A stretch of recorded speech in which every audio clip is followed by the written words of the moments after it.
Hello everybody, welcome to the Matthew Street channel. I am your host, Matthew Street. Thank you for being here. Now folks, I've been inspired. Yes, as you can see from the thumbnail and the title, I am about to rank Paul McCartney's catalog. Now I've done it in the past a couple of times, over the 8 years or so I've been here on YouTube. But folks, I was recently inspired by somebody and I'm going to give them full credit. My friend Joe at the Mean Mr Mayo channel just did a ranking of Paul's catalog for Paul's 83rd birthday to be celebrated on June 18th. And I said, that was so much fun watching Joe's ranking. He had a lot of surprises. He had a lot of commonality with me.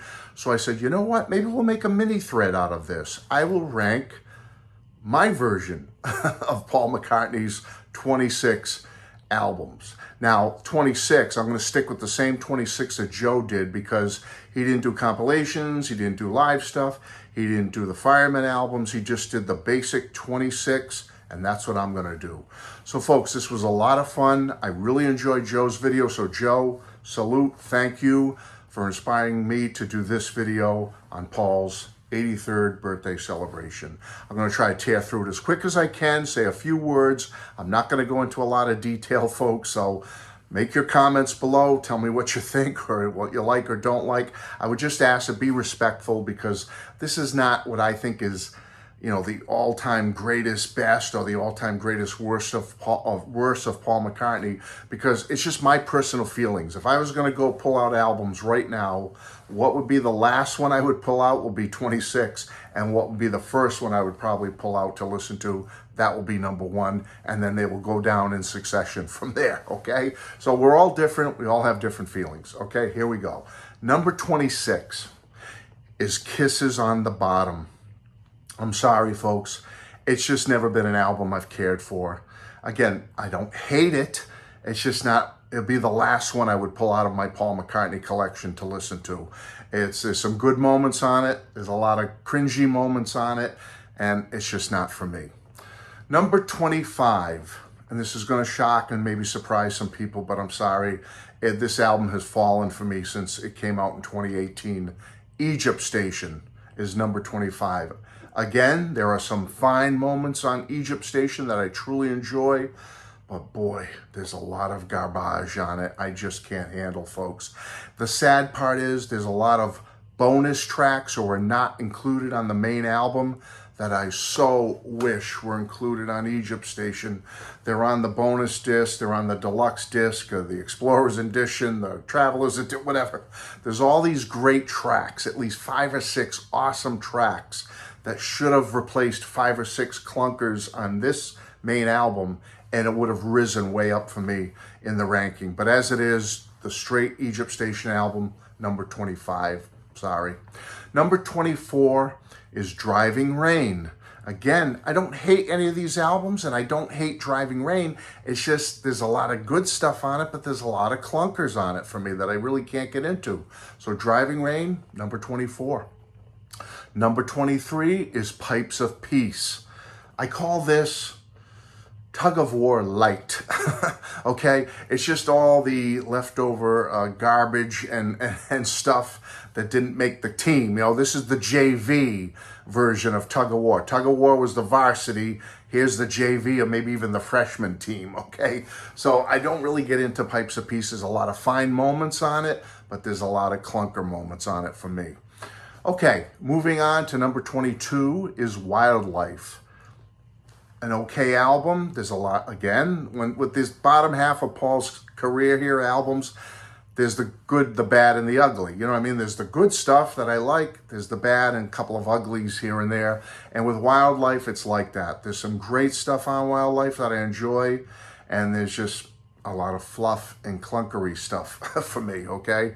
Number 21 is the Russian album, Choba B CCCP, all right, by Non Makatan, or whatever you pronounce it. Paul McCartney's rocker album of covers. Not a bad album. There's a lot of good stuff on this album that I really, really enjoy, but then you get some stuff like, especially Ain't That a Shame with that weird vocalization on it, not for me. Okay, let's go on to number 20 here. Well, it's the other rock and roll album of covers by Paul. Run, Devil, Run takes number 20. Better than Choba BCCP. They're both pretty good albums. A couple of clunkers on Run, Devil, Run, but for the most part, I enjoy Run, Devil, Run. Number 19 is an album that I think this is a pretty good ranking for it because this is an album that has grown on me over the years, and that's Press to Play. Press to Play is at number 19 because it has a lot of good stuff on it, and if you look at the CD version of it, which is the first version I ever had of it, it has like bonus tracks on it, like Right Away, It's Not True, stuff like that, Tough on a Tightrope, and I really like those 3 songs. So when you add that on the CD of Press to Play, it is kind of part of the official release. CDs were coming big in 1986, so I ranked it at number 19. Press to Play has grown on me over the years. Some clunkers on it, but a lot of good stuff. Okay, number 18, Red Rose Speedway. Now, Red Rose Speedway is a funny one for me. Again, the clunkers and the greatness on it. But I really wish, you remember a few years ago when that double album version of Red Rose Speedway came out? Whoa. If that was the official album that came out all those years ago in 1973, it would rise way up in the ranking here, folks. But as it is, the single album that we were given back in 1973, yeah, I rank it here at number 18. There's some greatness on it, but there's a few clunkers on it too, for me. Number 17 is Give My Regards to Broad Street. Again, there's some great new songs on here. Not Such a Bad Boy. I mean, No Values. There's just some wonderful stuff on here that I really love. And I do like a lot of the covers of the Paul solo stuff and the Beatles songs.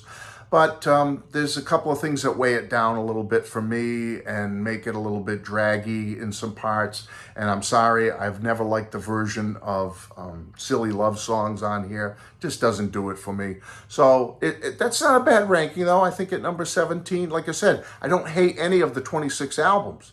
So they're all listenable for me in some level, except, well, maybe Kisses on the Bottom. I probably would never listen to much. But anyway, let's not go there, okay? All right, let's go on to number 16, which is Wings at the Speed of Sound.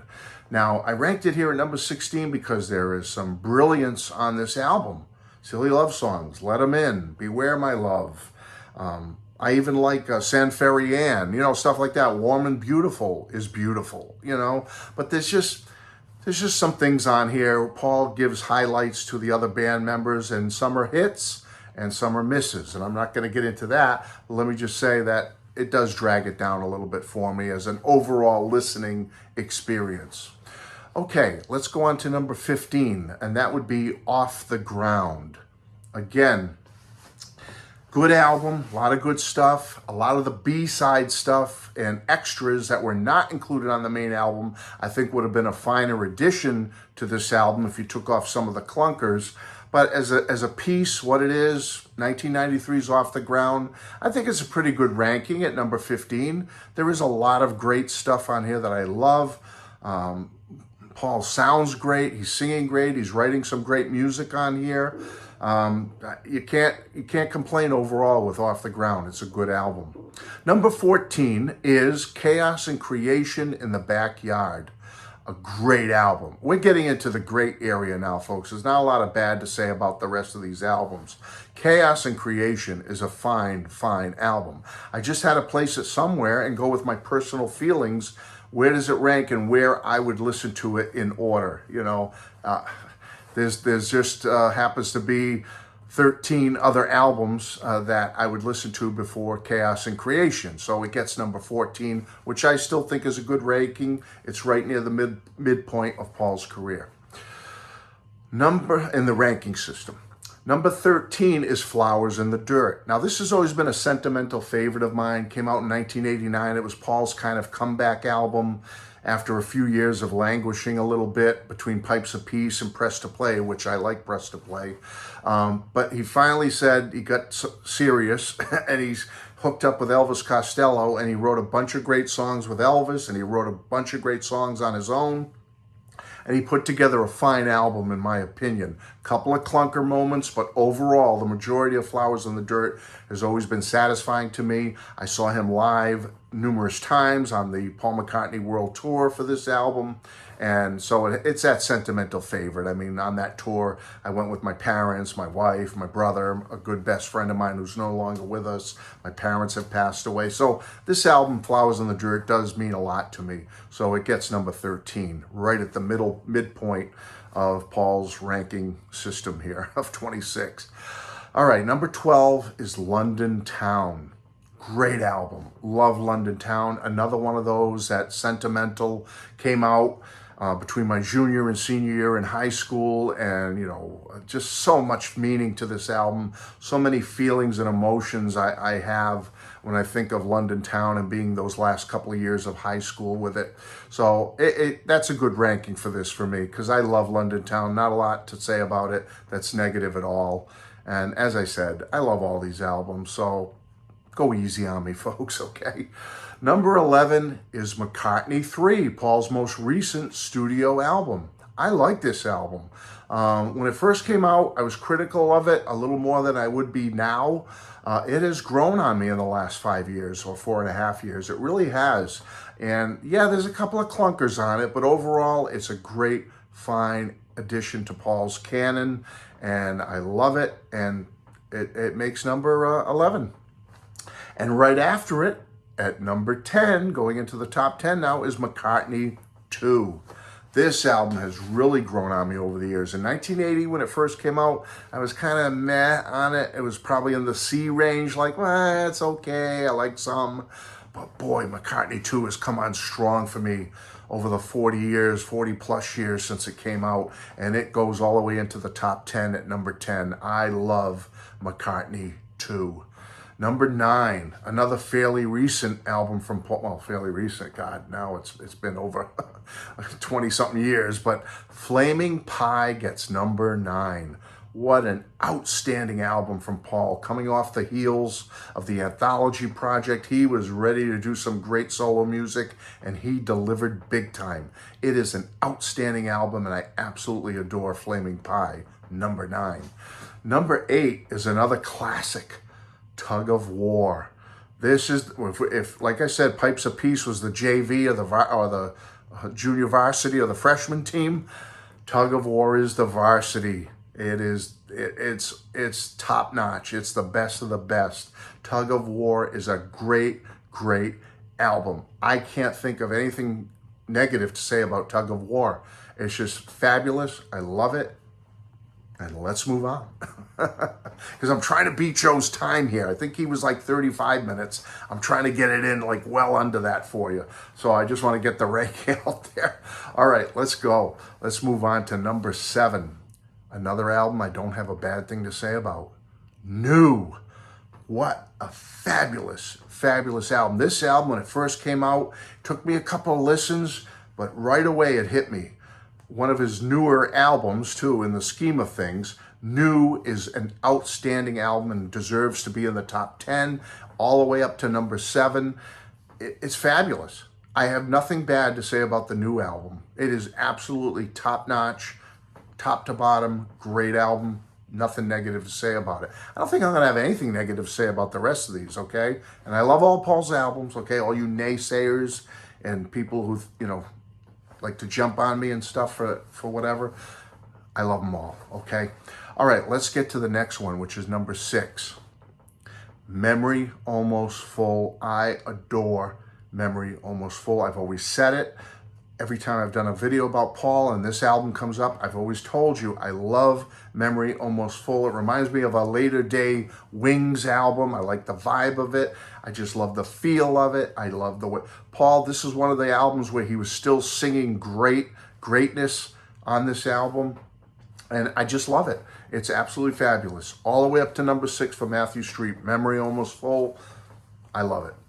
Number 5, top 5 now. And this was the first one that hit me. My cousins played it for me on their stereo in Providence, Rhode Island in 1970. McCartney, the first one. Whoa. I just fell in love with it. I've had videos about this where I've talked about my memories of this album with my cousins and I going over, perusing the cover, the gatefold, looking at all the pictures of Paul and Linda and the family and loving it and loving the music and getting into it. And I was a very young boy, like 9 years old when the album came out, and I've never looked back. It's a sentimental favorite. I love it. And I'll always love McCartney, and it'll always rank probably up in my top 5 somewhere. Number 4. Band on the Run, his tour de force, probably with most people his greatest album of all time, and I love it. Nothing bad to say about Band on the Run. It's fabulous. There just happens to be 3 other albums I would pull out first before Band on the Run, but it's up there, folks. I love it. It deserves number 4. Number 3, Venus and Mars. Whew.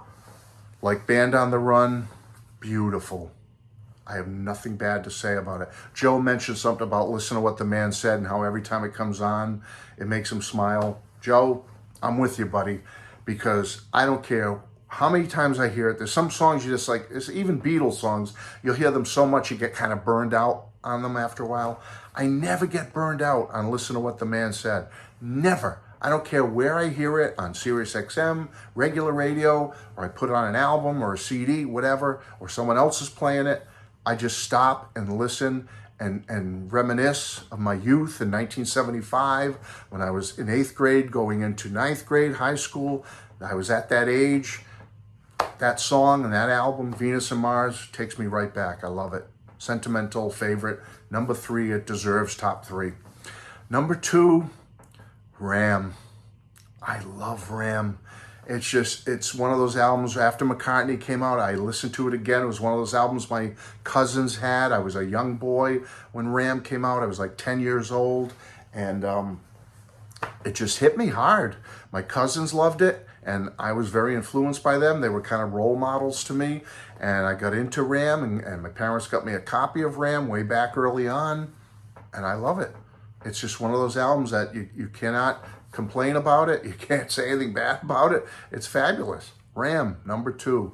And number 1 is my big time, sentimental, enjoy Paul McCartney album, and that is Back to the Egg. Back to the Egg, and I've said it since I came on YouTube years ago, 8 years ago, whatever it was my number 1 Paul McCartney album, and that has always been my number 1 Paul McCartney album on every ranking I've done in the past. Because, folks, it was my boyhood to manhood album. I've always said this. When it came out in June of 1979, I was just graduating from high school and about to, within a month and a few days, go into the United States military, into the Air Force on an odyssey of 6 years. 2 years overseas, 2 years back in the States, and then 2 years in the reserves. So 4 years active duty away from home. And folks, it was my transition album, going from high school and being the kid in high school to becoming a man and learning responsibility and growing up and maturing in the military for 6 years. And then after that, going on to family, marriage, children, career. Back to the Egg means so much to me. It's Paul's rock and roll opus. I love it. He was rocking on this album, but then there's the tender, sweet moments on this album, like Winter Rose, Love Awake. I mean, I could go on and on. It's just a beautiful album, Arrow Through Me. I love everything on this album, always have, always will. It is my sentimental number 1 favorite Paul McCartney album. Folks, that's it. Did I do good on the time? I can't tell because I can't see the time from my angle here, but I'm going to head out now. Joe, thank you again, my friend, for inspiring me to do my ranking to celebrate Paul's 83rd birthday. Happy birthday, Sir Paul. Bye-bye, everybody.